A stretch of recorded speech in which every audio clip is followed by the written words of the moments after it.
ہے کہ جب حضور مسجد نبوی سے باہر نکلتے ہیں تو آگے حضرت عمر و ابو بکر رضی اللہ تعالی عنہما کھڑے ہیں، چہرے کے اوپر عجیب اداسی ہے۔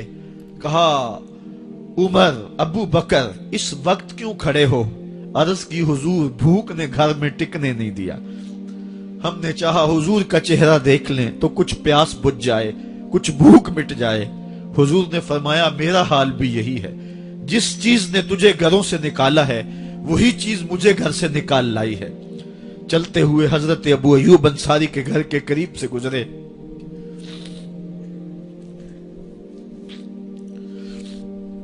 حضور کی خوشبو پا کے وہ باہر آ گئے۔ عرض کی بندہ نواز آج میرے مہمان نہیں بنتے؟ حضور نے کہا تمہاری مرضی۔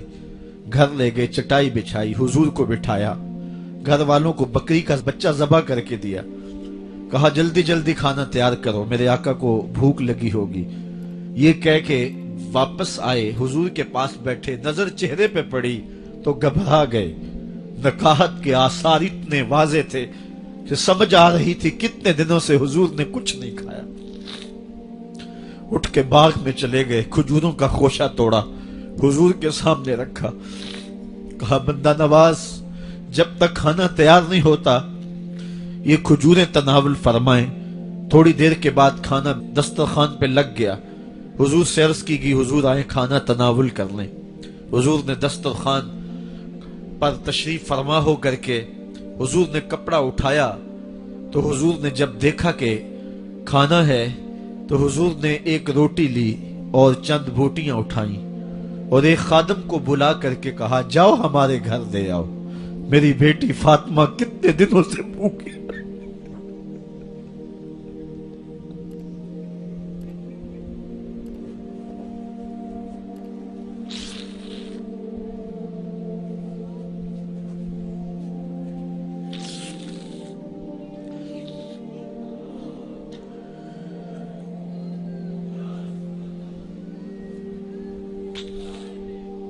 کہا جاؤ ہمارے گھر دے آؤ، میری فاطمہ کتنے دنوں سے بھوکی بیٹھی ہوئی ہے۔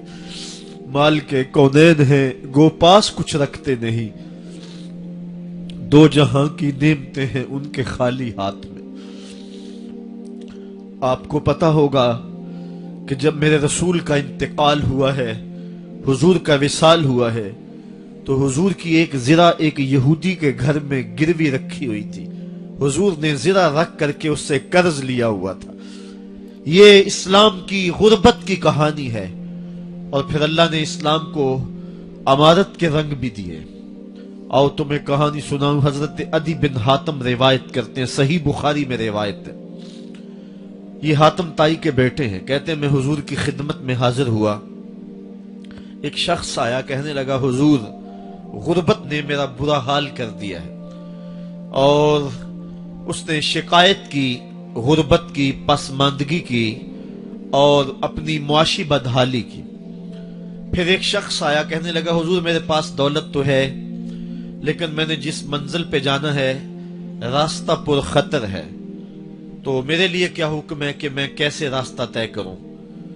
تو یہ دو لوگوں نے یہ باتیں کی تو حضرت عدی کہتے ہیں کہ حضور نے روئے سخن میری جانب موڑا اور میری جانب مخاطب ہو کے کہا عدی تو نے ہیرا دیکھا ہے؟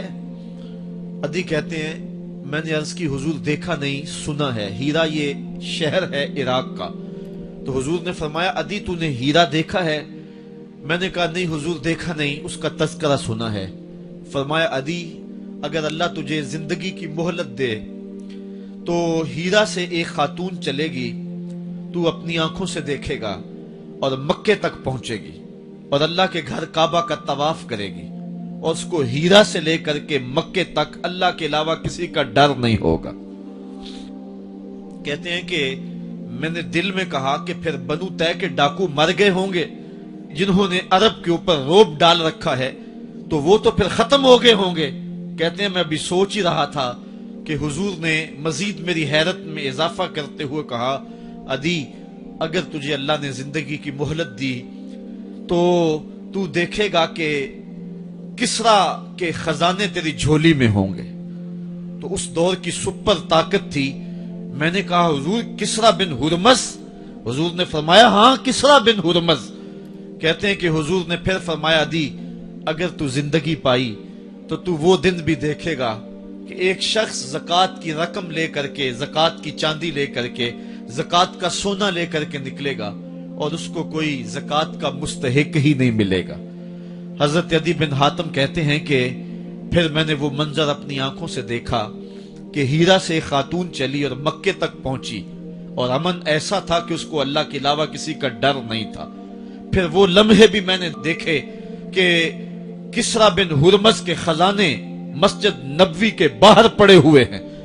तो कहते हैं तीसरी चीज मैं देख ना सका और मैंने लोगों को कहा कि ये मैं तो नहीं देख सका, मेरी शायद जिंदगी वफा न करे, और अगर तुम्हारी जिंदगी वफा करे तो तुम देखना मेरे आका ने जो फरमाया था, दो बातें तो पूरी हो गई हैं और तीसरी बात तुम देख लोगे।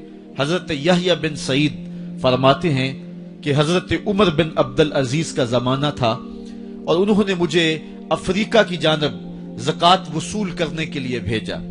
मैं वहां से ज़कात वसूल की और फिर मैं ज़कात लेने वाले मुस्तहकीन को ढूंढने लगा। तो कहते मुझे कोई मुस्तहिक ना मिला। फिर मैं गुलाम पकड़ता और उसके पैसे दे के उसको आजाद करवाता चला जाता। हजरत उमर बिन अब्दुल अजीज का जमाना है कि गवर्नर है इराक का। वो हजरत उमर बिन अब्दुल अजीज को लिखता है कि इतनी रकम है, इसका क्या करना है। तो उमर बिन अब्दुल अजीज कहते हैं रकम लेके यहां ना आना, वहां इराक के लोगों में बांट दो, जो ज़कात के मुस्तहिक हैं उनको तकसीम कर दो। तो गवर्नर लिखता है जो मुस्तहिक है उनको दे दी, अब कोई मुस्तहिक नहीं रहा तो मैं क्या करूं। तो हजरत उमर बिन अब्दुल अजीज कहते हैं जो मकरूज हैं उनका कर्ज उतार दो। तो कहते हैं कि हाँ कर्ज भी मैंने उतार दिया है, रकम फिर भी बच रही है, क्या करूं। तो हजरत उमर बिन अब्दुल अजीज ने फिर लिखा जो शख्स शादी करना चाहते हैं उनका हक मेहर अदा कर दो।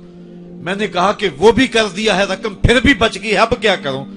तो हजरत उमर बिन अब्दुल अजीज ने मुझे लिखा कि जो गैर मुस्लिम हैं जिन्होंने टैक्स दिया हुआ है, जितना टैक्स दिया है उससे दुगने पैसे उनको कर्जे में दे दो और उनको कहो जाओ इसका कारोबार करो, खेती बाड़ी करो, और साथ उन्हें यह भी कह देना कर्ज की फिक्र ना करना और ज्यादा इसमें परेशान ना होना, जब दे सकोगे दे देना।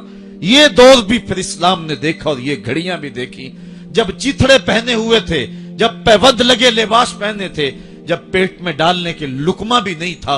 अल्लाह का दीन उस वक्त भी गालिब था और जब गलियों के अंदर रेशम बिखरा हुआ होता था कोई उठाने वाला नहीं था, दीन उस वक्त भी गालिब था। दीन का गालिब होना या ना होना इसका ताल्लुक जो है वो मालो दौलत से नहीं है।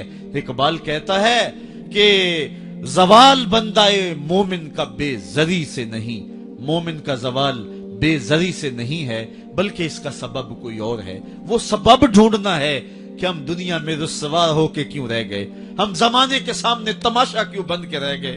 आज नबी की उम्मत पूरी कायनात में रुस्वा होके क्यों रह गई। आज हमारा तमाशा देखा जा रहा है, आज भूखे कुत्तों को हमारी बेटी और बहनों के ऊपर छोड़ा जा रहा है और उसका तमाशा देखा जा रहा है। क्या हमने ये दिन भी देखने थे। हमने सुराग लगाना है। दौलत की किल्लत और कसरत ये सानवी चीजें हैं। हमने तारीख में देखा है हम कभी माली तौर पे कमजोर थे, रुस्वा नहीं हुए हैं। माल ज्यादा हो गया, रुस्वा नहीं हुए हैं। रसवाई के सबब कोई और हैं। आइए तुम्हें कहा